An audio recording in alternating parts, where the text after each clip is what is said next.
Hola, ¿cómo andan? Mi nombre es Marina Aguirre y esto es Mundo Podcast, el programa que te trae lo mejor de los podcasts de nuestra multiplataforma Telesur. Durante la siguiente media hora haremos un recorrido por Mundo Conexo de la mano de Gladys Quesada, El Mundo según Ramonet con Ignacio Ramonet, Ni tan ficción conducido por Jack Bravo y de Orbearte con José Delgado. Esta semana, Gladys nos amplía los detalles de la reciente cancelación de la reunión de diálogos de paz entre Angola, Ruanda y la República Democrática del Congo, una lucha que lleva 3 años en curso con el grupo rebelde M23 en el centro de todo el conflicto. Acompáñame. Una de las informaciones más recientes sobre lo que acontece en la República Democrática del Congo es que Angola canceló la reunión para diálogos de paz entre Ruanda y la República Democrática del Congo. Hablamos de una extraña oportunidad de aliviar un conflicto que lleva ya 3 años entre el grupo rebelde M23 y los dos gobiernos, especialmente el del Congo. En este juego de poder hay varios actores, algunos que se benefician del despojo, otros que sufren y algo que a pesar de todo es esperanzador. De este tema hablaremos en esta edición. Soy Gladys y esto es Mundo Conexo, un podcast de Telesur. Desde 2021, los rebeldes del M23 se han apoderado de amplias zonas del este de la República Democrática del Congo. El M23 es uno de los cerca de 100 grupos armados que compiten por el control de la zona, que es muy rica en minerales. El conflicto en la provincia de Kivu del Norte ha desplazado a más de 7 millones de personas, creando una de las mayores crisis humanitarias del mundo, y además existe la preocupación de que este conflicto se extienda por la región. Suena terrible y es peor, pero como diría el refrán, a río revuelto, ganancia de pescadores. Los primeros en beneficiarse de todo el conflicto son los mineros artesanales ilegales, que en medio de zonas de guerra y por la ausencia de autoridades locales, abusan de quienes no tienen más remedio que desplazarse para que abran sus minas de lavado de minerales. Por otra parte, evaden normas elementales de protección medioambiental y cometen violaciones de derechos humanos contra los trabajadores desprotegidos. Además de los rebeldes, los mineros ilegales y toda la red de traficantes que los rodea, hay otro actor que se beneficia de todo esto. Aunque muchas organizaciones no gubernamentales ayudan a los niños sin escuelas o a las madres de familia cuyos compañeros fueron obligados a tomar parte en el conflicto armado, muchas de ellas ralentizan movimientos humanos necesarios para su seguridad, provocan que suban precios de los ya escasos productos locales y todo esto mientras reciben financiamiento para permanecer. Por su parte, las Naciones Unidas envía sus cascos azules, 19.815 para ser exactos, que se financian desde esa organización y aunque no resuelven ni resolverán el conflicto, propician ganancias para sus países de origen, mientras que la ONU queda bien. Hay otro refrán para lo que sucede en el Congo. Cuando 2 elefantes pelean, la hierba es la que sufre. Los más vulnerables reciben el mayor impacto de esta guerra, especialmente las mujeres y los niños. Entre enero y marzo de este año se registraron más de 12.600 casos de violencia sexual en Kivu Norte, y aunque las mujeres son las más atacadas, hay hombres también entre las víctimas. Por otra parte, más de 2 millones de niños padecieron desnutrición aguda grave, con más de 900.000 personas desplazadas solo este año, y los pastores nómadas perseguidos y los ataques contra sistemas de producción de alimentos.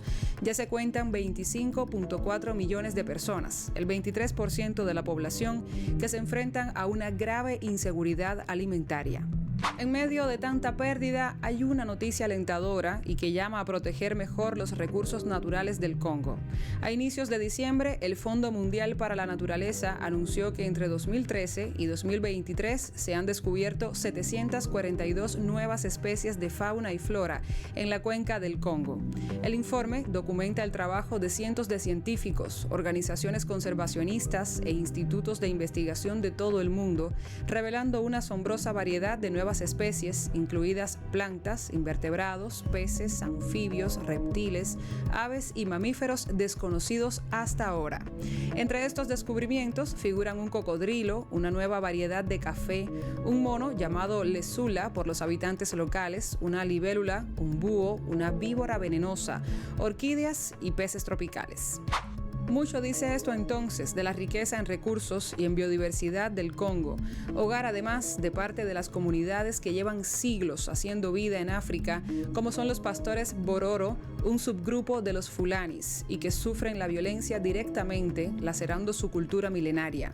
Se precisan más que diálogos de paz para corregir las distorsiones de años de guerra, pero la esperanza radica en la vida que no se ha detenido en esa pequeña pero codiciada parte del mundo. Soy Gladys. Les dejo un abrazo.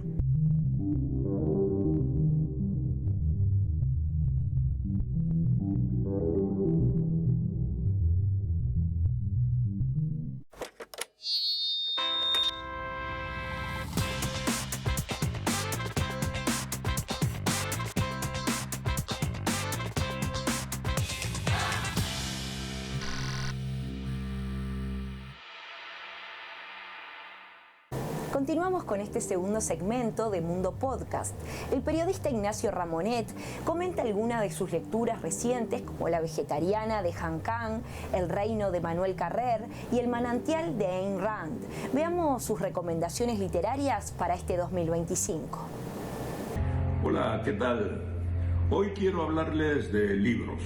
Vamos a hablar de libros porque es el final del año y también hacemos así un balance de lo que hemos leído y que nos ha interesado. El primer libro del que les quiero hablar es este. Lo tengo aquí porque lo leí en digital, no lo he leído en libro físico. Se llama La vegetariana. Es un libro, una novela de una autora surcoreana, An Kang. Aquí está el título.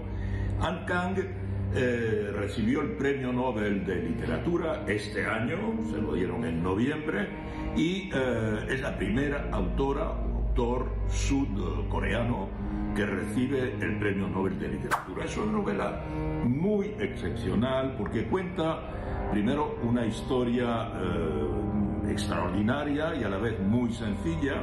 Es la historia de una mujer casada que un día decide de no comer carne, de dejar de comer carne. Es una mujer ordinaria, normal, como la describe la autora, y el hecho mismo de que deje de comer carne sin la autorización de su marido va a transformar la vida cotidiana. El libro está dividido en tres partes, digamos. En tres partes porque son tres visiones del mismo tema. Esta mujer que ha dejado de comer carne, visto por el marido, a la primera persona además, lo cual es una proeza literaria porque An Kang toma, digamos, el espíritu, el cerebro de un hombre para contar cómo el hombre vive, percibe esa especie de revuelta de su esposa, ¿verdad? En una sociedad muy machista, muy patriarcal como es Corea del Sur. Y donde sabemos que uno de los movimientos de resistencia más importantes contra el machismo y el patriarcado se está dando lugar actualmente en Corea del Sur. Esta novela lo expresa. No es una novela reciente, es una novela que se ha publicado en español este año 2024, pero ya tiene como unos 10 años. La vegetariana, una novela de Han Kang. Quiero hablarles también de este libro, que no es de este año, pero lo he leído recientemente. Se llama El reino, de Emmanuel Carrer.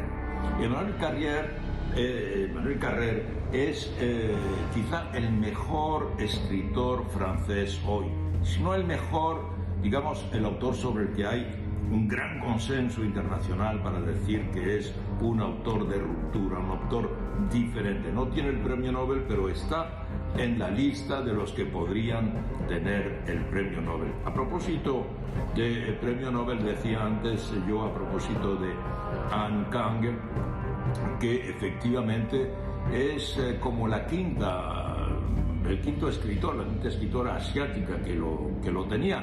En cambio, Francia tiene muchos autores que han tenido el Premio Nobel de Literatura de manera quizá desproporcionada, porque los europeos o los estadounidenses tienen el 80% de los premios Nobel de literatura, y eso hay que ir cambiándolo. Pero en fin, Emmanuel Carrer en El reino cuenta una historia bastante excepcional también. a todo punto de vista. Quiero decir que Emmanuel Carrère es considerado como el padre, es un chico joven, igual que Han Kang. Han Kang tiene como 50 y tantos años y Emmanuel Carrère igual, tiene que tener unos 50 años. Es un autor prolífico y sobre todo es como el padre de la no ficción. El padre de la no ficción. ¿Qué es la no ficción? Bueno, pues no es un ensayo, porque si bien no cuenta, no narra una historia totalmente inventada, sino que se basa en hechos reales, lo cuenta con las herramientas de la ficción. Es decir, la capacidad de narratividad, la calidad del estilo, la creatividad en la medida en que es posible encontrar situaciones en las que el narrador de ficción vuelve a aparecer, y de esa manera Emmanuel Carrère, además, dentro de la no ficción, es como un maestro de la autoficción, porque cuenta lo que le pasa a él. Ha contado, por ejemplo, su psicoanálisis, ha contado sus cursos de yoga, cosas así, siempre con mucho interés, evidentemente. En este libro, no. El reino es sencillamente una historia de los orígenes del cristianismo. No es poca cosa, evidentemente. Se trata, y es un libro apasionante, que aconsejo absolutamente de leer. Se puede ser creyente o no creyente, evidentemente, pero el cristianismo es una, teoría religiosa que tiene una dimensión política excepcional, una dimensión mística, una dimensión sociológica, y Emmanuel Carrère cuenta aquí precisamente cómo desde el origen, cómo pudo desarrollarse una teoría desarrollada por un pequeño en el sentido de que poco conocido. Los historiadores de la época casi no tienen rastro de este profeta, ¿verdad?, llamado Jesús, y con sus 12 apóstoles, cómo estos modestos artesanos, pescadores de la región del lago de Galileo, cómo pudieron elaborar una teoría y que esa teoría haya conseguido imponerse a varios miles de millones de personas en los 5 continentes. Y quiero terminar con un tercer libro, que es un clásico, que se llama El Manantial. El Manantial es un libro de Ayn Rand, y esta autora es una autora rusa que emigra a Estados Unidos. Este libro tiene ya unos 80 años, pero hoy vuelve a ser un clásico, El Manantial, porque cuenta como precisamente la historia, la biografía de Frank Lloyd Wright, uno de los grandes arquitectos del siglo XX, pero sobre todo es un debate entre el individualismo y el colectivismo. Y esta autora, que viene huyendo de la Unión Soviética para instalarse en Estados Unidos, es evidentemente anticolectivista, pero no lo hace de manera primaria, lo hace de una manera sutil a través de debates intelectuales. El libro es apasionante, es un libro clásico, como podría ser un Tolstoy o un Víctor Hugo o un Dickens, y también es un libro de tesis. ¿Por qué hablo de él hoy? Porque se ha vuelto a poner de moda, porque es el libro, es la novela de cabecera de los libertarianos, de Javier Milei, de Donald Trump y todos sus seguidores, de una gran parte de la extrema derecha. Es el libro del individualismo, el individualismo llevado al extremo, y que ya combate al propio Estado, que combate todo lo que se hace desde siempre, porque hay que hacerlo diferentemente. También nos interesan los creadores. En este caso, la creatividad y la originalidad está puesta en defensa de una tesis antiestatal. Hay que leerlo, porque también debemos conocer a nuestros adversarios intelectuales. Bueno, pues con estas lecturas les deseo que pasen una feliz semana. Hasta la semana próxima. Antes antes de irnos a la segunda pausa, les dejamos con Jack Bravo, quien nos comenta sobre la basura espacial, porque no solo representa un desafío para la exploración del cosmos, sino que también puede poner en riesgo la seguridad de los seres humanos, un tema que nos amplía en un nuevo episodio de Ni Tan Ficción. Basura en el espacio puede sonar extraño, pero es muy común y más peligroso de lo que crees. Cuando se lanza un cohete o satélite al espacio, deja restos provenientes de su estructura que quedan orbitando alrededor del espacio. Estos pueden tener un tamaño menor a 10 centímetros o ser tan grandes como un autobús. Aunque es difícil para los expertos lograr definir un número exacto, las agencias espaciales del mundo han logrado hacer el seguimiento de una mínima cantidad de basura detectable y a través de varios estudios han podido deducir la presencia de más de 100 millones de piezas orbitando el espacio, estimando unas 9.000 toneladas. Que la basura espacial sea un peligro contaminante y letal en caso de colisionar con otro dispositivo a una velocidad equivalente a 22 Mach, o sea, 28.000 kilómetros por hora, algo que ya no parece ni tan ficción.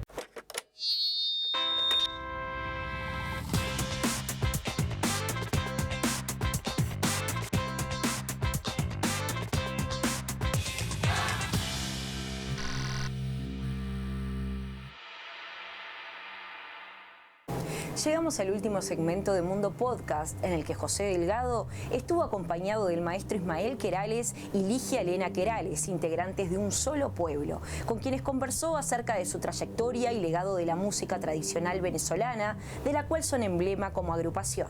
Disfruten de esta entrega de Orbe Arte.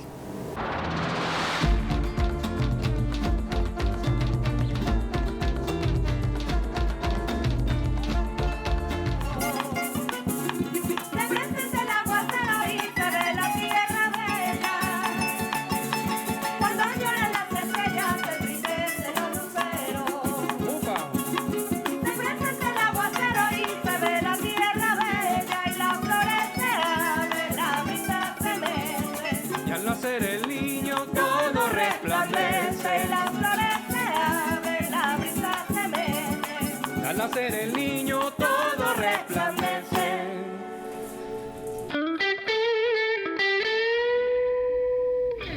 Bienvenidos, bienvenidas. Esto es Orbe Arte. Yo soy José Delgado. Acá en este espacio ahondamos un poco en las artes, en las creaciones con ancestralidad, en la búsqueda de nuestros pueblos, de sus identidades, de su música, de su cultura en general. Y bueno, gracias a todo este equipo increíble de personas que están detrás de cada una de las cámaras, que están en edición, que están en sonido, que están en audio, que están haciendo todo lo más, todo lo que sale de su corazón para tener estos contenidos tan bonitos. Es un podcast, esto es un podcast y es hermano de otros podcasts que están en las plataformas digitales de Telesur.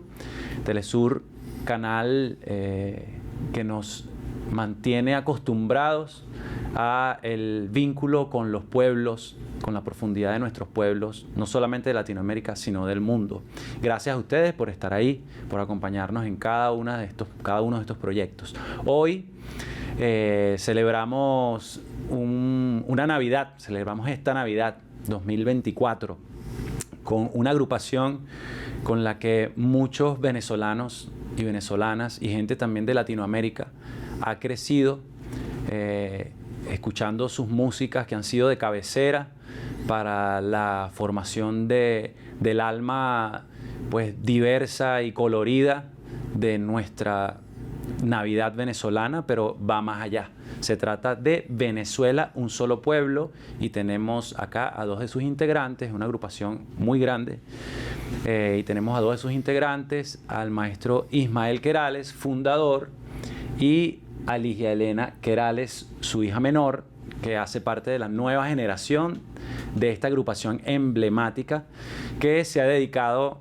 a lo largo de muchos años, más de 30 años, a la investigación de las músicas tradicionales, de las culturas populares y tradicionales venezolanas.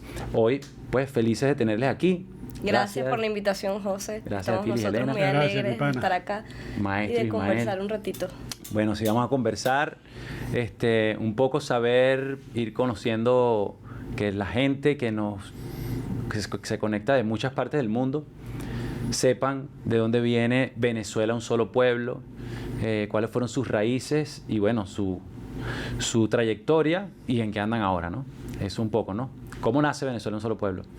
Bueno, mira, nosotros somos familia, yo soy hijo y Elena es nieta de Teodoro Capriles, un señor que anduvo 50 años por toda Venezuela, junto con uno de los músicos más importantes, si no el más importante, el maestro Vicente Emilio Sojo. Y nos criamos en ese ambiente musical de respeto y amor hacia la cultura popular, hacia otras artes también y la naturaleza, me acuerdo mucho. Y bueno, nosotros cantamos desde muchachos todas esas canciones que recopiló el maestro Sojo, que mi papá fue el solista principal de un orfeón que fue el primer orfeón que se fundó en Venezuela, que fue el orfeón Lamas, que fue una idea que le dio el abuelo de nosotros, los Querales, el papá de mi papá, que la dio el maestro Sojo, porque en su casa se reunían todos esos pocos intelectuales. Y entonces el grupo no era solamente que a muchos venezolanos y sé que a gente de otras partes del mundo le llega es la música, sí. Los discos que grabaron, que fueron más de 25, ¿no? Sí. Sino que esa música que grababan ahí era resultado de sus experiencias en los pueblos, en las manifestaciones de los pueblos. Correcto. Como tocaban cada género, y de alguna manera ustedes traían eso y lo compartían así, lo grababan. Claro, la influencia, hay unas personas importantes en nuestra vida, que es nuestro hermano Isaac Capriles, que él tiene 84 años ahorita. Él nos llevó a conocer a todos los llaneros y los tulleros. Tenía otro amigo que se llamaba Francisco Alonso, muy amigo de nosotros. Y ellos nos llevaban para el Radio Cronoradar, que quedaba aquí en el Petar, en un área donde iban todos los tulleros a tocar en vivo. Y ahí conocimos a Margarito Aristiqueta, al maestro Fulgencio Aquino y otra cantidad de músicos tulleros. Y también conocían a los llaneros. Aquí venía el Indio Figueredo y Francisco Alonso nos llevaba, y yo acompañaba con las maracas del Indio Figueredo y Jesús el Cuatro. Claro. Y venían Cándido Herrera, Remigio García, yo recibí clases con el maestro Fulgencio Aquino, con Cándido Herrera también, y así conseguimos. Isa era amigo también de Daría Hernández, que también tuvo exiliada en Bulgaria, que fue la directora después del Museo Nacional de Folclore, que queda aquí en Los Chorros, antropólogo, estudiaba en México. Y ahí conocimos una cantidad de grabaciones de esos investigadores muy importantes, como Juan Liscano, el maestro Isabel Ares, Luis Felipe Ramos de Rivera y la esposa Isabel Ares. Y empezamos ahí por primera vez a gente como Don Pío Alvarado, Anselmo López, María Rodríguez, Cruzquinal, Luis Miranda, Luis Mariano. Y Ligia Elena hace parte de la nueva generación de Venezuela, un solo pueblo. Sí. Claro, después de mis hermanas, que fueron la primera tanda de la tercera generación, Amanda y Marisela, que bueno, no se encuentran en el país, ellas viven afuera. Después vinimos Isa y yo a formar parte de la tercera generación de Venezuela, un solo pueblo. Y seguimos continuando con la misma labor de investigar con mi papá, que sin él no hubiese sido posible en lo absoluto. Esa semilla que implantó en nosotras para tener esa inspiración, esa musa y sobre todo la sensibilidad ante la cultura e investigarla. Y bueno, vamos despidiendo, agradeciéndoles a ustedes, maestro, gracias. A ti, José, por la invitación. Ligia Elena, gracias a Amanda, gracias a Isabela y gracias a Alfredo también, que hacen parte de la agrupación. Y a Javier Marín también. Javier Marín también, gran amigo. Alejandra Martínez también. Personas indispensables, bueno, además de un montón de cultores y cultoras que hemos conocido a lo largo de estos 3 años, sobre todo que hemos hecho más énfasis porque nosotras, Isabel y yo, nos unimos aproximadamente hace 3-4 años, a todos los cultores y cultoras que han atravesado nuestro camino, a nuestro papá obviamente, a mi abuelo Teo, donde sea que se encuentre en el cosmos. Ay, se me paran los pelos. Claro. Se me paran los pelos. Las gracias infinitas por haber traspasado en nuestro camino. Y eso es importante porque ese vínculo familiar a través de por donde viaja la música también es muy importante en nuestros pueblos. Así que bueno, vivan estas fiestas como sea que las celebren ustedes en sus casas, en sus pueblos, en paz, con la certeza de que los años que vienen van a ser muchísimo mejor y que vamos a estar en alegría, en unión, en paz, muy importante. Deseamos para toda Latinoamérica y para todo el mundo un mundo de paz, un mundo de alegría, donde los niños crezcan felices, que pare el asedio y el asesinato continuo en Palestina y en los otros pueblos que sufren también de la bota implacable de los poderosos del mundo. Que pare eso ya, pidamos por eso. Y no solo pedir a quién, construyámoslo nosotros. Claro. Desde el Gracias. río hasta el mar, Free Palestine. Así es. Muchas gracias. Libre Y bueno, Palestina cerramos siempre. con ¿qué tema van a Viva el cantar? Parrandón de Rafael Salazar, también le queremos mandar un saludo. Y así suena Viva el Parrandón y Canto a la Primavera de Venezuela, un solo pueblo. Esto es Orbe Arte. Chao, 2024. Un abrazo grande a todos ustedes. Gracias por estar ahí.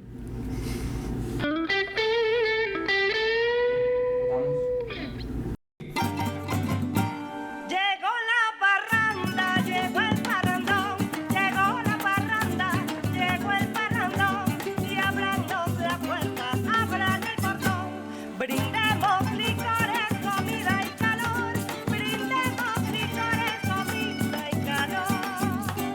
Ya revienta la parranda, perfumando el aire de la Navidad.